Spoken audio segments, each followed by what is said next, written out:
So these are the two archetypes that we just covered, and we looked at how they make their money. We looked at their portfolio and what it looks like and where their income comes from and how they create an ecosystem of abundance, an ecosystem of wealth. So this is what their portfolio looks like. This is of the super, super rich, the guy who's worth tens of billions of dollars. He's got a listed company. He's got a bunch of advisors.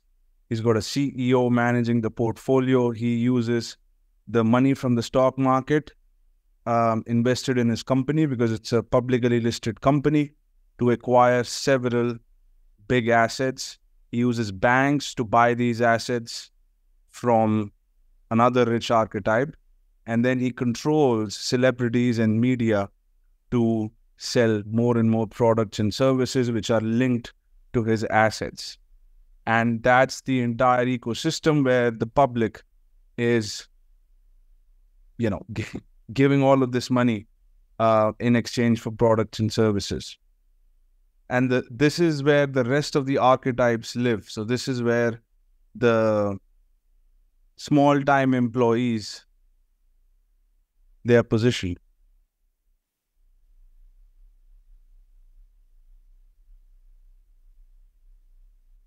So let's get into the transition strategies. How do you go from this position to this and finally this? So what is involved in these positions, and why do these positions exist? Why is there such a status hierarchy? Why is there such a pay gap? All human beings are supposed to be equal, and all human beings ideally should be making the same amount of money, but there is a stark difference between their influence and status in society. And why do some people make more money, and why do others just barely, struggle to survive? And what separates them? We covered this. It's their asset, is their balance sheet.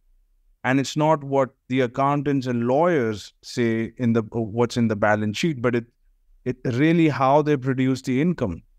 Something we talked about could be an asset, but may not be considered technically from an accounting standpoint an asset class, but it's still an asset because it produces an income. It could be tangible, it could be intangible. Your skills and experience could be intangible assets that you may have. And we looked at liabilities. We looked at, ignorance as a liability. I mean, an accountant would not book ignorance as a liability in the liability column. The accountant may use debt in a liability column, but we talk about ignorance, So if you look at a laborer, what's the difference between somebody who works at a construction site or somebody living on the streets versus yourself? What's the difference? Well, the person living on the street has a lot more ignorance that you may have, or you have a lot more education than that person has.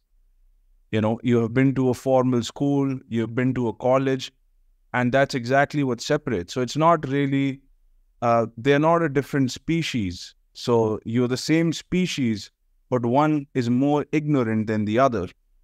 And if you observe this entire status hierarchy, you would find one thing, and that's ignorance at the heart of the matter. Ignorance is at the heart of the matter that separates one from the other, and also their ideology. So let's cover that. Let's look at how to transition out of these. Now, there is a fundamental difference in their position. I talk a lot about position. What do I mean by that? Technically, legally speaking, you could be an employee or a self-employed person, or you could be an entrepreneur. What I refer to as a shareholder.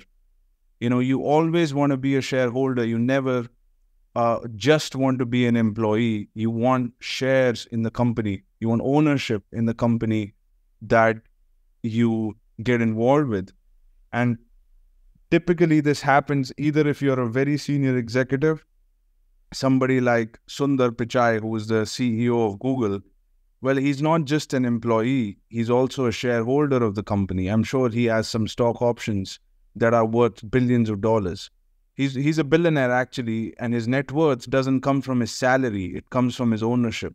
So you may say, well, Prithvi, I know employees who are billionaires, Chamat Palihaptia, the former COO of Facebook, also is a billionaire. He was an employee, he was a chief operating officer. So why are you saying that I shouldn't be employee? Well, these guys are not just employees. They get stock options. The moment they get stock, they become shareholders.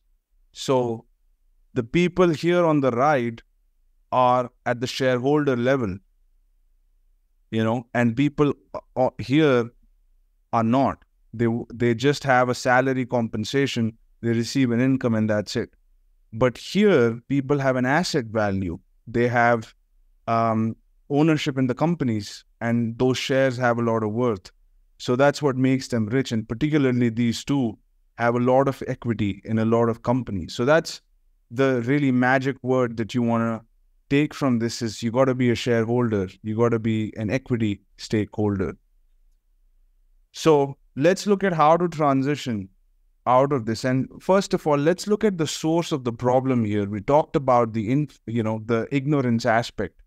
Why is there so much ignorance? If you look at the balance sheet of the poor, I mean, why is ignorance on their balance sheet? It doesn't make sense. And there seems to be a pattern here. Was this orchestrated deliberately? We'll look at this. But why do they have the broke guy? One of his biggest liabilities is ignorance, and bad ideology. If you talk to somebody broke, they'll say two things. One archetype of a broke individual will say, I don't want to make money. I have no interest in that. I don't need to, and I don't want to. I just get by fine. And that's a bad ideology. Maybe they have some beliefs, underlying beliefs, that making money is bad or it's wrong. Or a lot of the times I've heard this from women, that they don't have any interest in making money. They just want to get married. And they were told maybe that a woman shouldn't make money. And that could be an ideology that holds them back. And I've seen this more so with women than with men. With men, you make the money. Nobody's going to pay your bills. So you have to have that. But then the second archetype, the guy maybe who doesn't have any money, they'll say something like, man, I don't know how to do it. I don't know where to start. I don't know anything, and that falls under ignorance, right? But they do have a brain, they have time, they have basic skills. They also may have a network, and typically they also have technology and a phone. But because of ignorance, is such a big liability that none of this works, because they actually don't know that they have this power inside of them. I mean, all of this power inside of them because of ignorance. Even a low-income employee, I mean, they hard work, they compensate with hard work, and they have some understanding of their assets, but still largely they are ignorant. And I would go on to say that they are kept like that, and we'll cover this in a second. And then you have low-income ideologies. We'll cover this also. But these two tend to be a recurring theme in our conversation. I mean, ignorance and bad ideologies. Even this guy, he makes decent amount of money, but he kind of wonders, man, what is a guy who's making, $100 million doing, or $200 million, or $500 million? What do they understand that I don't? I seem to advise them on my specialized subject, but, you could be a sales and marketing guy and you understand that, but you kind of wonder, what are the $100, $500 billion guys doing? You may understand what $1 million to $20 million guy does, but the big guys, what do they do, right? So there is this aspect of being in the dark, being in this zone of ignorance, and also having a risk-averse ideology, because there's a lot of comfort, and there's a lot of respect associated to these positions. So you don't want to lose it, You don't want to lose it because you don't know what to do, right? So actually, both of these are connected, because ignorance is what creates fear, because they don't know about this dark world of the billions. They don't quite understand it fully. And we have this guy, $500 to $20 million. He understood how to scale a company. It took him a long time. Typically it takes a long time to get to this place. So they have really cracked sales, marketing, negotiation, closing, public speaking. They've been on it for a long time. Industry expertise. These people may be considered as an authority figure, basics of accounting, leadership. And they have multiple products and services, couple of companies, big network. And I met a lot of these guys, and these guys happy, comfortable, enjoying life, but they sometimes wonder, what does the guy at the top does? I'm being exhausted completely. What's the game here? I don't seem to understand, So there is also this aspect of ignorance.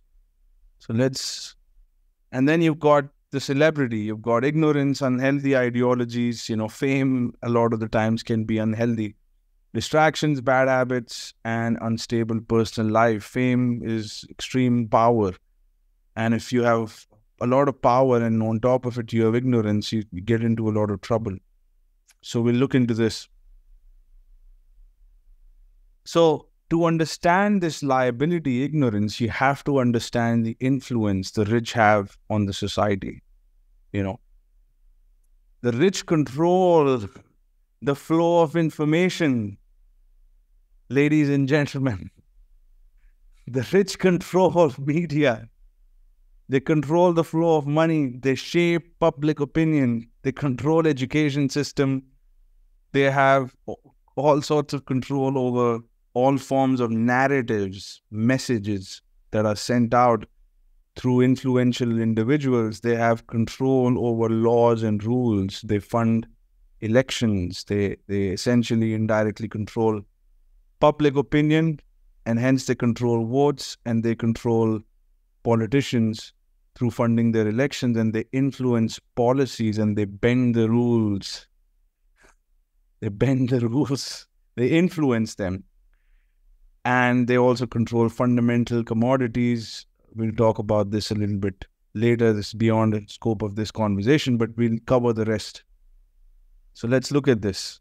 Media shapes consumer behavior, shapes mental framework. A lot of the information that we have in our brain comes from media, and media is controlled. Media is controlled. TV, television, radio, news, even books, print media, newspaper. All of this industry was consolidated. It was not owned by multiple people. Various news channels were owned by one person. If you look at a country, most of the news channels would be owned by one or two companies. And the government controls the media, and who controls the government? So it's, it forms ideologies around various subjects. A lot of our paradigms come from movies, TV shows. That's what we were exposed to. And media, as I said, could be in print format as well. So books and, anything in print really comes under media. So media was heavily controlled. Now, media just got disrupted with the social media, because now we can share our public opinion, and that's why you see a lot of the people getting rich, because information is spreading, and a lot of these controls are breaking up. Actually, a lot of the Me Too movement started because media got disrupted. Hollywood was controlled by only a few elites, and those were the ones, a lot of them came out in these big scandals. The reason that happened is because of social media.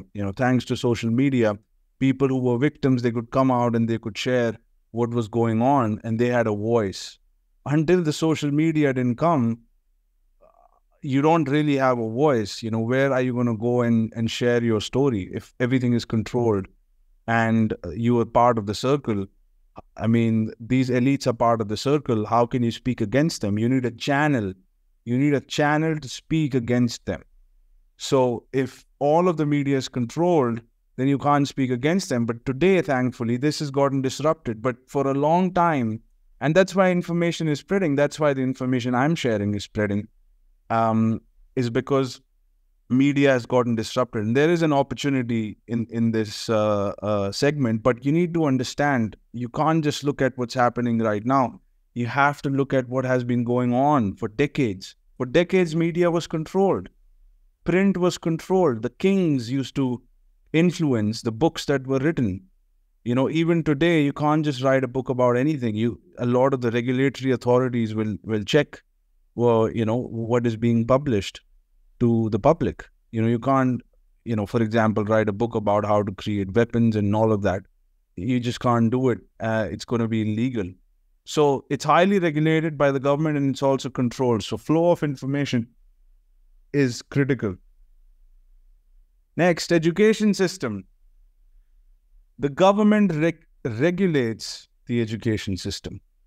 If you want to start a school or a college, you have to get regulated by the local authorities, and they have to approve the curriculum. In fact, they have to teach a set curriculum, and it has been tightly influenced. Now, school is designed to create employees. It's not designed to create entrepreneurs, and that's one of the reasons why you don't learn anything about business in school. You don't learn anything about marketing, anything about finance, anything about money. You learn about developing a specialized skill that you would be known for, and then you trade that skill with a company. That's what the school and most of the colleges train you for. You're not trained in raising capital. You're not trained in acquiring assets. You're not trained, for the most part, in leadership. And here is a funny part. What does the school system trains us in? Reading, writing, and listening. Notice how the school system doesn't train you how to communicate verbally. Some of them might, but there are no official courses part of an exam. I don't know how many of you have given public speaking exams.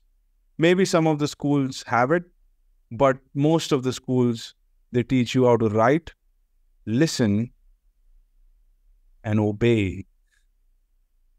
So there is a control of communication that happens. They control your communication, and that's why a lot of the people struggle with public speaking. They don't know how to speak. They know how to listen.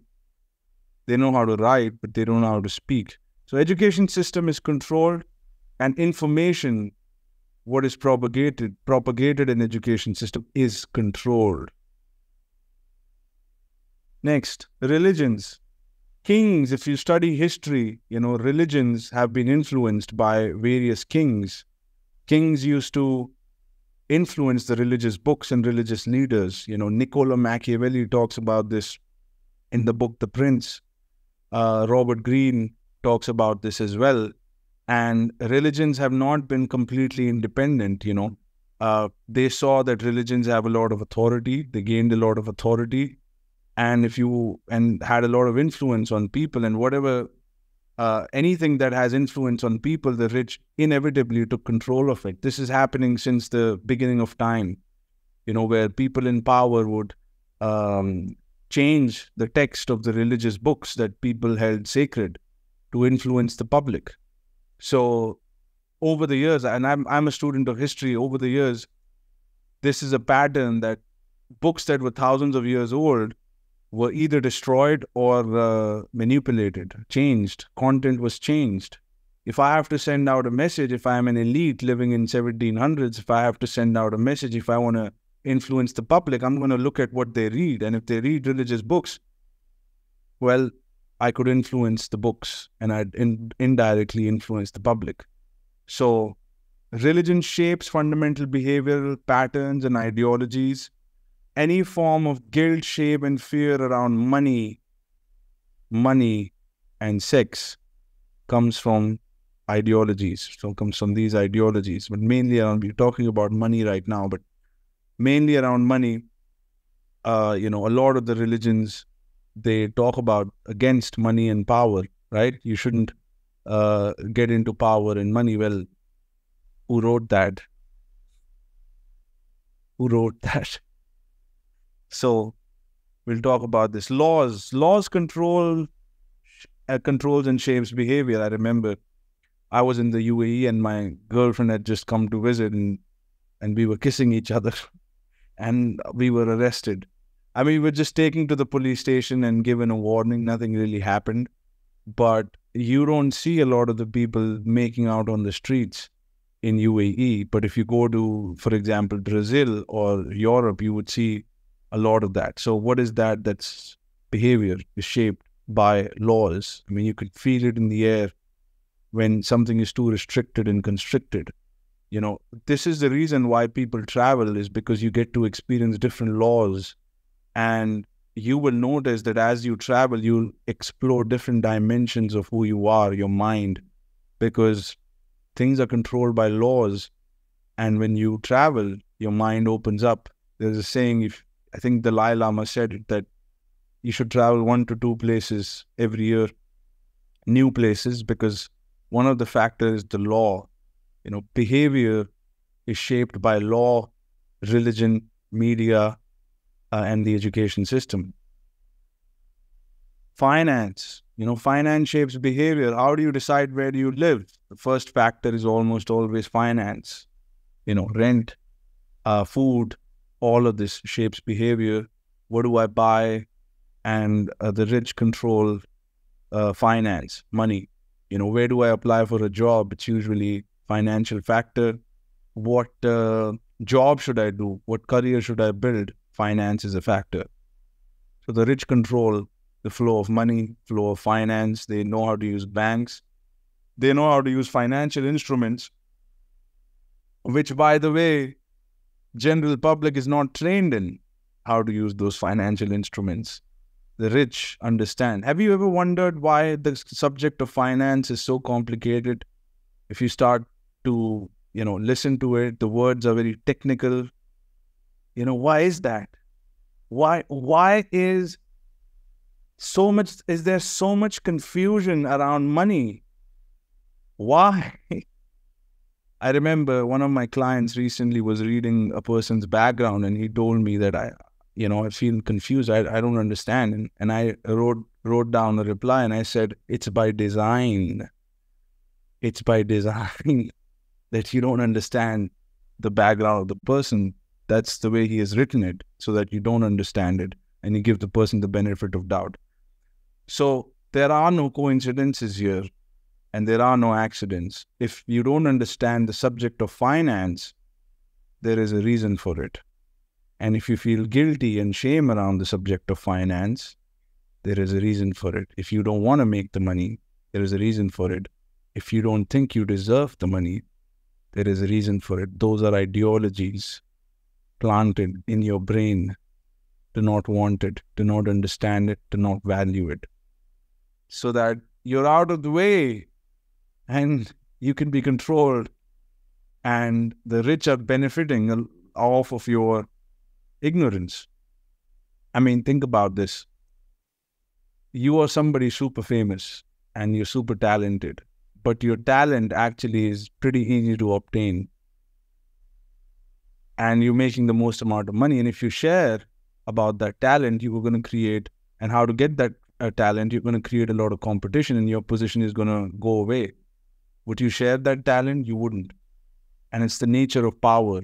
When you get in power and you understand the secrets, you get into a strange dilemma, and you want to make sure that you don't share your secrets. Even right now, your colleagues that you may work with at work, and maybe you have a special skill, do you share your skill? You don't. That's your unique gift. You don't want to share it unless you're in the education business and somebody pays you for it. You don't want to share it. So finance, there is a reason why there's so much confusion and lack of clarity around this subject. So here is the structure. You have the rich and powerful influencing the government influences laws through authority figures, which is policemen, judges, various, agencies, army. And then you've got religions. Religions are also influenced by authority figures and books that have a lot of authority. People who read books that are considered sacred, those are authority, books. Then you have the education system, which also has authority. School teachers are, authority figures. And then you have media. Authority figures are celebrities, writers, authors, and various individuals. So this is the entire structure. Now, when I say rich and powerful, I'm not referring to the rich and powerful today, because the ones that exist today, they may control a lot and use a lot of these things. But the system wasn't designed last week or last month or last year. The system is, hundreds of years old, and it has been infiltrated and it has been designed, and the design is already created. And today's rich and powerful maybe are not designing, maybe they are designing. I don't know, I can't confirm. But it's definitely the whole deck is stacked in one favor, and they want to keep it that way. So they do have a lot of influence. There are some who don't influence, but they understand the system, but all of them use it. And it's designed like this. So you got media, who used to be controlled, TV shows, news, education system, and all of these individuals get programmed from all of these agencies. Now, I want you to think about something. I want you to go back in childhood, just a little test. Go back in childhood. What was your schedule like? If you think about it, you woke up in the morning. Who did you see first? Your parents, who are again programmed by all of this. Then you went to school. Oops. You went to school. You read books which were designed. It had a design, it had a course, it had a curriculum. When you came back home, what did you do? Open the TV, television, media. Maybe you played video games. All your sports car come from some video game, right? All of that's programming. You saw movies, or maybe you sat on computer, all of that. Then what did you do on Sunday, maybe, or Tuesday in some of the cases in other countries? But there's always a religious day, right? There's festivals, there's religious days. This is what you did. And all of this is obviously regulated by the government. So from morning to night, at some point or at all points, you were in contact with these agencies. So if the rich wants to infiltrate your brain, they have to communicate through these, because you spend a lot of time around these. And you give a lot of authority to these things, right? So this is how the programming happens. And if you don't know something, it's by design. It's by design. There is a reason you don't know it. So all of this shapes ideologies through narratives and manufactures ignorance and keeps you where you are in the status hierarchy. Let me go back to that slide.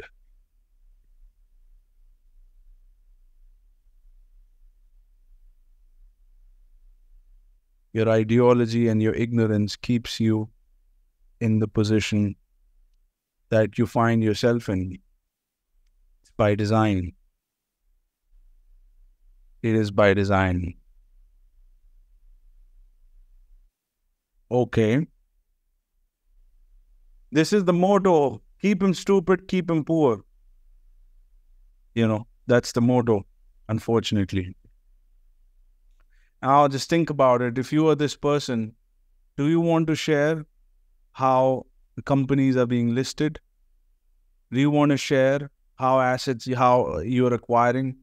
Maybe you will share it with a couple of people around you, but definitely you don't want to mass market what you do, because you'll create a lot of competition from these people here who are asleep, and who's going to work in all of these companies and power all of these and deposit all of this money and invest in the stock market. Who's going to do this? Your entire ecosystem is going to get disrupted if you open your mouth about what you do. And you're going to create competition. So the rich, maybe they share it with their family. And that's why, that's how a lot of the people learn about business. It's not because it's taught in school, because some of their family members figured something out, a golden nugget, and then they pass it on. But it's rarely taught in schools and colleges. Now, thankfully to social media, information is coming out, but not all types of information, not this type of information. How many people do you know talk about this? There are very few, very, very few. Most people don't know it. So the fundamental liability is ignorance. Ignorance keeps you poor. And it's not that you just don't know. You don't even know that you don't know. And you don't even know what it is that you know. And you don't even know what you're missing out. So it's a deep, deep, deep state of ignorance. And it manifests in form of unexplained confusion. Kind of like when there is a sucker in the room, the sucker doesn't know he's a sucker. There is just this unexplained feeling of unease, an unexplained feeling of a lack of control, where you close your hands and you look up in the sky and you pray to God, because you have this feeling that you're not in control. Somebody is running you. Somebody is running all of this. And it's the people at the top. And for whatever reason, you don't feel you have the power and you have the control. It's not that you don't have control. It's just ignorance. Ignorance keeps you weak, and other people's ignorance can be leveraged to benefit some people. If you have maids in the house, what's the difference between you and the maid? It's just ignorance, unfortunately. So ignorance is what people exploit. If you are ignorant, you would be controlled and you will be exploited. So make sure you work on this to reduce this liability as much as possible. And here we are back again. Bad ideologies and ignorance. Ignorance, ideology, ignorance, ideology, ignorance. This guy figured out something, but he spent a lot of time to figure it out. Usually this is through trial and error. And then this guy also, a lot of it is ignorance. So how do you transition? Now that we unloaded that, how do we transition? It's time to wake up. It's time to wake up. So here are some of the transition strategies. If you are at this level and you want to get to this level, this is a comfortable level, not super rich. This guy, both of these are comfort levels. You relatively have a decent life. If you're here, how do you transition? Well, the primary goal, if you can see here, is increase your income. And income comes from asset. If you remember, income comes from asset. An asset is composed of products and services or skills leveraged with the market, which produces cash flow. So it's not just that just because you have an asset, it's going to automatically produce cash flow. That's not how it works. A lot of the people have a lot of valuable stuff. If you just walk on the street, you go to a restaurant, you talk to someone, if you really listen, you'll realize this person has so much of experience, so much of knowledge that they've gathered. All of that could be an asset. How many of us know about a person who wants to write a book and somebody who has great things to say, great things to speak, have got talents, right? But they don't leverage it with the market. They don't know how to leverage it with the market. So just having an asset, it's not good enough. You could have an asset, you may not even know you have an asset, or you may know you have an asset, but you haven't positioned it to make money. So for example, let's say you have a real estate property, but it's empty. You don't know how to get a tenant. So it's an asset. Yes, it could be an asset, but you haven't leveraged it. So it's a liability.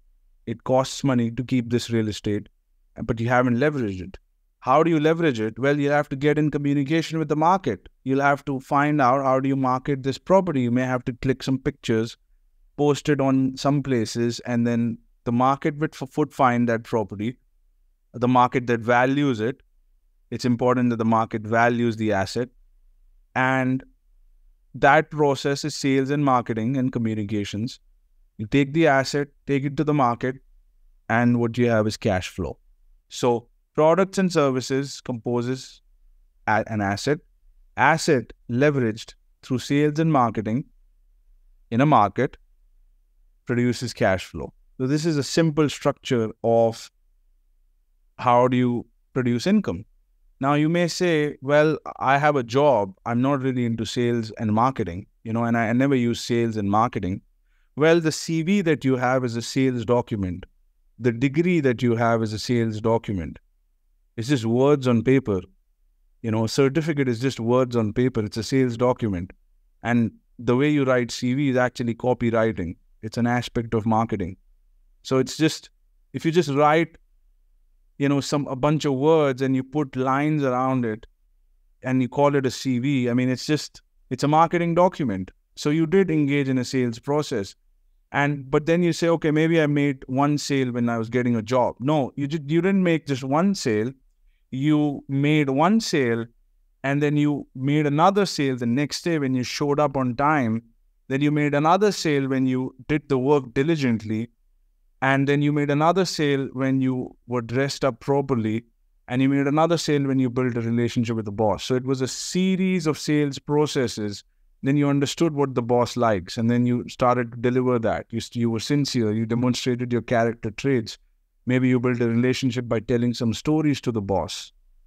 And your boss is your client. So you understand what I'm saying? Sales is a continuous process. And even if you have a job and you have a monthly salary, the sales and marketing process continues. And everybody is a salesman. We are all salesmen. We are all traders. So, even as little kids, we wanted something. We sold our parents on that thing that we wanted. And then we manipulated them at some point. We understood what their weak points are, and then ultimately we managed to influence them. And all of that is in sales and marketing. So sales and marketing is how you make money. You have an asset, you use sales and marketing to go to the market, you get cash flow. Okay. So remember this guy who has a lot of income? Well, if you look at his skills, sales, marketing, negotiations and closing, public speaking, industry expertise, basics of accounting, leadership. Now, all of the sales, marketing, negotiation, closing, public speaking, you could put it in one segment, marketing. Okay. So you could produce a decent amount of money just with marketing and sales and some products and some industry expertise. If you don't have industry expertise, you can get it. Don't worry about that. If you understand marketing and sales, you understand what the clients want. Once you understand what the clients want, you can go and find those things and give it to them, So here is number one strategy. You remember your biggest liability is ignorance. So you banish ignorance by learning high income skills. That's sales, marketing, public speaking, branding and image. You remember I tell you about wearing nice suits? That's branding. What is a degree? It's just what it is. It's branding. It's just a branding. Copywriting, leadership, accounting. Now, degree, when I say it's branding, obviously, if you're a doctor, it's a pretty solid brand. It's also regulated. You can't perform a surgery unless you regulate it. So I don't mean all degrees are like that, but most of them are branding. Even a doctor, although it's important to get a degree, in fact, it's fundamental, but a lot of them put doctor in front of their name, and that adds to their credibility. So it does act as a branding agent, as a branding strategy, and then they can charge a lot of money for it. So all of that's branding. So it's all of this can actually, most of this can fall under one thing, that's marketing. Okay, and that's one of the highest income skills. But there are many branches of marketing, many levels of marketing, and you should learn all of that. Once you have marketing, you'll have money. Once you have money, you will hire employees. You'll have to lead them, and then you'll make a lot of money. So you'll need to count the money, and that's accounting. Strategy 2 is transform your ideology. You may have some belief systems that may not be serving you, that actually were programmed deliberately to keep you away from money, and that's why you don't have a desire for it. Some of that may already be changing as you watch the channel, but here are some of the books that I've found transform my ideology. One of them is Art of War, The Prince by Niccolo Machiavelli, where he explains how the people in power maintain power by manipulating the public and shaping public opinion. That's The Prince. It's about individuals in power. 48 Laws of Power. This is a popular book. If you haven't read it, you could read it. You'll understand the games, a lot of the power games that people play on you. Atlas Shrugged. This is a great book about capitalism, and the influence of politics in capitalism, and also why capitalism is considered an evil structure, and it's not really evil. So Atlas Shrugged, a lot of the billionaires were influenced by Ayn Rand, by the way, including Elon Musk, Larry Ellison, and Donald Trump. Several billionaires were influenced. The Google guys were influenced by Fountainhead. Larry Page and Sergey Brin were influenced by Fountainhead in the early days of creating Google. A lot of entrepreneurs get influenced by Ayn Rand. So check out these books if you want to transform your ideology. So this is how you transition from this state to this state: sales, marketing, public speaking, branding and image, copywriting and leadership, and accounting. If you have this, you'll get here. Now, this is a rare archetype. Okay. And we'll talk about how to transition from here to the big business owner. But I want to cover a rare archetype. So you've got the celebrity and a business owner. If you combine these two, a lot of them become big business owners. So you have somebody like maybe Kim Kardashian or Kylie Jenner. She has a business. She leverages a bunch of products. She converts her celebrity status into a business, and then they become a big business owner essentially. So Andrew Tate could be in this category, and he's one of very rare individuals who had a small business, and then he found a way to become a celebrity, and then he connected the two, and it had an exponential effect. Logan Paul is also among these this category, where he first acquired fame and then he leveraged it with business. So they not only have brand deals, they have products that they have, they launched on their own. And Logan Paul got into retail, so he's selling a small product. But Tate got into education, which is a high margin business. Online education is a big margin business. And that's why he made a lot more money, I am assuming. And that happened because of this rare archetype. Because being a celebrity itself is, extremely difficult, but there is a trend that's happening through social media. A lot of the people are getting into this and becoming celebrities. But this is a rare archetype that was extremely rare. Michael Jordan could be in this. He became a celebrity, then he sold a product. Conor McGregor could be in this. This strategy doesn't work for all kinds of people. This works for if you are at a celebrity status. And this is rare archetype number 2, where the person had a big business and then they became a celebrity and then they became super rich. Classic example would be Donald Trump, where Donald Trump, was making hundreds of millions of dollars. He was worth around hundreds of millions, and then he started to gain celebrity status. I mean, first at a small level, and then he did Apprentice. And then his celebrity and stardom blew up. His brand blew up. News scholars started to write about him. Magazines started to publish about him, and he actually orchestrated his celebrity status, and then he leveraged it with business. And now he's super rich. Not to mention he was the president, and most likely he's going to become the president again. So that's, another rare archetype. Number 2 is just celebrity and a business owner. Grant Cardone is actually getting into this. He's leveraged social media. He's acquired assets using debt, and he's also leveraging social media to gain a celebrity status. And how he's doing it is he's collaborating with other celebrities, and he has an education business linked to it, and he acquires assets using debt. And again, he's getting into the super rich category, which is in the billions. So if you are a high income employee or a small business owner and you want to transition, just sales and marketing is not going to do it. This is for most people. Sales and marketing alone is not going to get you there, because you're stretched with those strategies. You will have to, at some point, leverage debt to acquire assets. And you will transition into this archetype.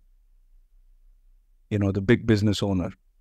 Big business owner very rarely happens from time to time, grows purely organically, unless it's the technology or what you're selling is so disruptive that it takes over the market. And if you're selling something normal, it's not going to happen. It's unlikely it can happen, but it's unlikely. So leverage debt to acquire assets so that your portfolio looks like this. You have a holding company, you have advisors, you leverage banks to acquire assets, and the employees work in the assets, the customer pay you money, and all of this is your portfolio. So you didn't grow by marketing, you grew through debt. Debt used to acquire asset number 1, asset number 2, 3, 4, and so on. Now, how do you transition from a big business owner to super rich? Well, there is a key component here. Debt alone is not going to be enough. You will need equity to buy bigger assets. So it's the same play, very similar play, but you will have to acquire much bigger assets. Classic example would be Zuckerberg. He acquired WhatsApp. He acquired Instagram. These are big acquisitions. These acquisitions cannot be just financed with debt. A lot of them need equity. Equity is capital that you raise from investors. Debt is capital you raise from banks. Grant Cardone also started his Cardone Capital, and that was mainly to use equity capital. A lot of the business owners who are in this range take their companies public, and they raise money from the public, large funds, and then they leverage those funds and the funds from the bank to buy bigger and bigger assets. And typically this is the time where they become monopolies. So this is what it looks like. They have a listed company that they own majority stake in. They have a bunch of advisors, and they have stock market investors supplying them money. And these are the people who think they can beat the market. So they supply them with money, and they use this money to acquire much bigger assets. And they also use the debt instrument to acquire much bigger assets. So they combine the two, and they buy two big deals. And they keep getting richer and richer, and they maintain their power, controlling the flow of finance. So if you are somebody who is at this stage and who wants to transition, who wants to start leveraging debt to acquire assets, and you want your portfolio to look something like this, reach out to me, message me, and I'll train you how to secure your advisors, how to talk to banks, and how to find assets that you can buy. If you're somebody who's serious, reach out to me, reach out to any one of my social media, and we'll set up a call. First call is going to be free of cost. And from there, on that call, we will discover at what level you are on, how you can transition out of it, and what could be the strategy and how we could potentially work together. So if you're somebody who is serious, reach out to me, email me, or reach out to me on any of my social media, and I will talk to you soon.